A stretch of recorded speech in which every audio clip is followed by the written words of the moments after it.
Livre 7e, chapitre 7. Le voyageur arrivé prend ses précautions pour repartir.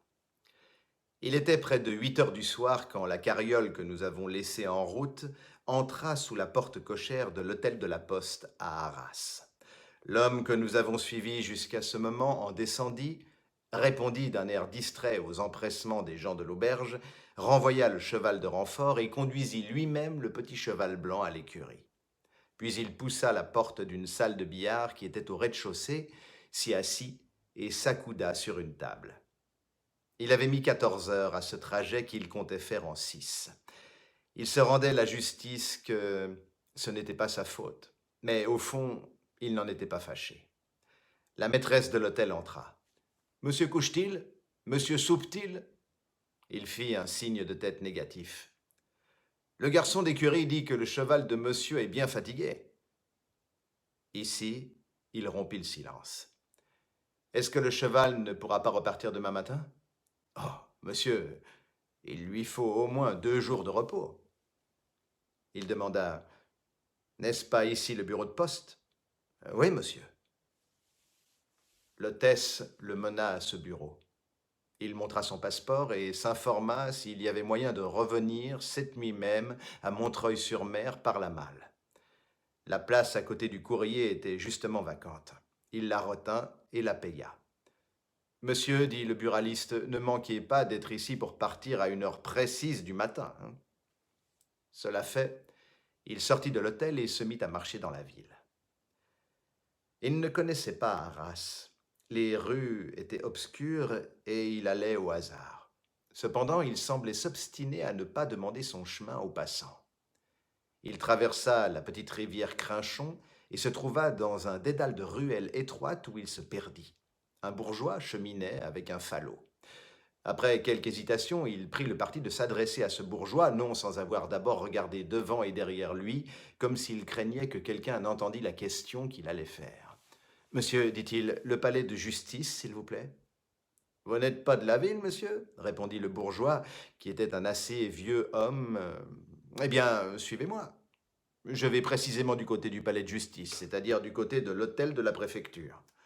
Car on répare en ce moment le palais, et provisoirement les tribunaux ont leur audience à la préfecture. »« Est-ce là, demanda-t-il, qu'on tient les assises ? » ?»« Oh, sans doute, monsieur. Voyez-vous, ce qui est la préfecture aujourd'hui était l'évêché avant la Révolution. Monsieur de Conzié, qui était évêque en 82, y a fait bâtir une grande salle. C'est dans cette grande salle qu'on juge. » Chemin faisant, le bourgeois lui dit « Si c'est un procès que monsieur veut voir, il est un peu tard. Ordinairement, les séances finissent à 6 heures. » Cependant, comme ils arrivaient sur la grande place, le bourgeois lui montra 4 longues fenêtres éclairées sur la façade d'un vaste bâtiment ténébreux. « Ma foi, monsieur, vous arrivez à temps. Vous avez du bonheur. Voyez-vous ces 4 fenêtres? C'est la cour d'assises. Il y a de la lumière, donc ce n'est pas fini. L'affaire aura traîné en longueur et on fait une audience du soir. Vous vous intéressez à cette affaire? Est-ce que c'est un procès criminel? Est-ce que vous êtes témoin? » Il répondit « Je ne viens pour aucune affaire, j'ai seulement à parler à un avocat. »« C'est différent, dit le bourgeois. Tenez, monsieur, voici la porte. Où est le factionnaire? Vous n'aurez qu'à monter le grand escalier. » Il se conforma aux indications du bourgeois, et quelques minutes après, il était dans une salle où il y avait beaucoup de monde et où des groupes mêlés d'avocats en robe chuchotaient çà et là. C'est toujours une chose qui serre le cœur de voir ces attroupements d'hommes vêtus de noir qui murmurent entre eux à voix basse sur le seuil des chambres de justice.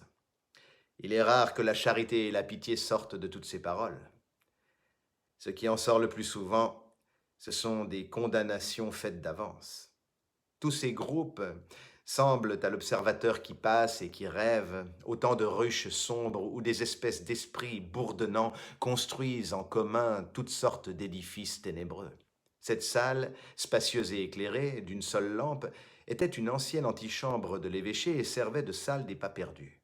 Une porte à 2 battants, fermée en ce moment, la séparait de la grande chambre où siégeait la cour d'assises.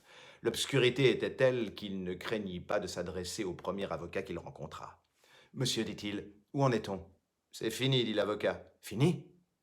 Ce mot fut répété d'un tel accent que l'avocat se retourna.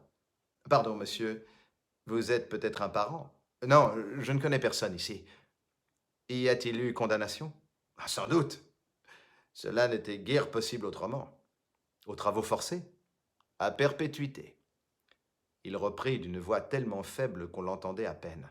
« L'identité a donc été constatée ?»« Quelle identité ?» répondit l'avocat.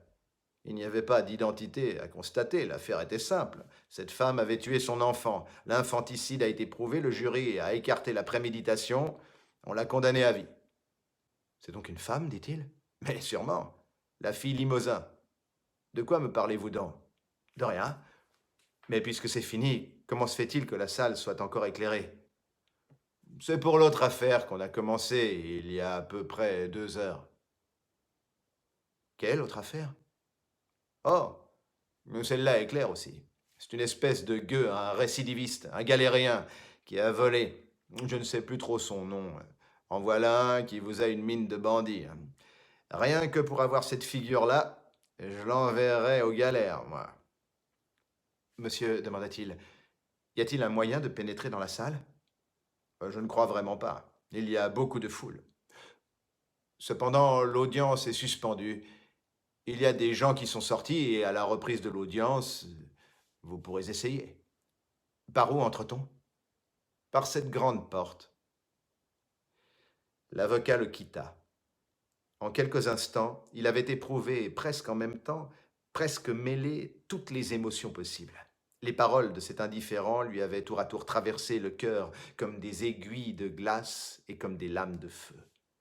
Quand il vit que rien n'était terminé, il respira, mais il n'eût pu dire si ce qu'il ressentait était du contentement ou de la douleur. Il s'approcha de plusieurs groupes et il écouta ce qu'on disait. Le rôle de la session étant très chargé, le président avait indiqué pour ce même jour 2 affaires simples et courtes. On avait commencé par l'infanticide et maintenant on en était au forçat, au récidiviste, au cheval de retour.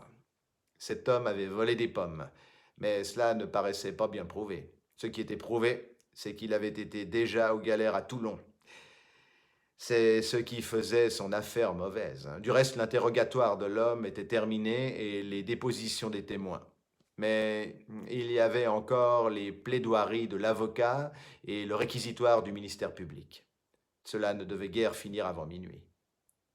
L'homme serait probablement condamné. L'avocat général était très bon et ne manquait pas ses accusés. C'était un garçon d'esprit qui faisait des vers. Un huissier se tenait debout près de la porte qui communiquait avec la salle des assises. Il demanda à cet huissier, « Monsieur, la porte va-t-elle bientôt s'ouvrir ?»« Elle ne s'ouvrira pas, » dit l'huissier. « Comment ? On ne l'ouvrira pas à la reprise de l'audience ? Est-ce que l'audience n'est pas suspendue ? » « L'audience vient d'être reprise, répondit l'huissier, « mais la porte ne se rouvrira pas. »« Pourquoi ? » ?»« Parce que la salle est pleine. »« Quoi ? Il n'y a plus une place ? » ?»« Plus une seule. La porte est fermée. Personne ne peut plus entrer. » L'huissier ajouta après un silence, « Il y a bien encore 2 ou 3 places derrière Monsieur le Président, mais Monsieur le Président n'y admet que les fonctionnaires publics. » Cela dit, l'huissier lui tourna le dos. Il se retira la tête baissée, traversa l'antichambre et redescendit l'escalier lentement, comme hésitant à chaque marche. Il est probable qu'il tenait conseil avec lui-même. Le violent combat qui se livrait en lui depuis la veille n'était pas fini et à chaque instant, il en traversait quelques nouvelles péripéties. Arrivé sur le palier de l'escalier, il s'adossa à la rampe et croisa les bras. Tout à coup, il rouvrit sa redingote, prit son portefeuille, en tira un crayon, déchira une feuille et écrivit rapidement sur cette feuille, à la lueur du réverbère, cette ligne « Monsieur Madeleine, maire de Montreuil-sur-Mer ». Puis il remonta l'escalier à grands pas, fendit la foule, marcha droit à l'huissier, lui remit le papier et lui dit avec autorité « Portez ceci à Monsieur le Président ». L'huissier prit le papier, y jeta un coup d'œil et obéit.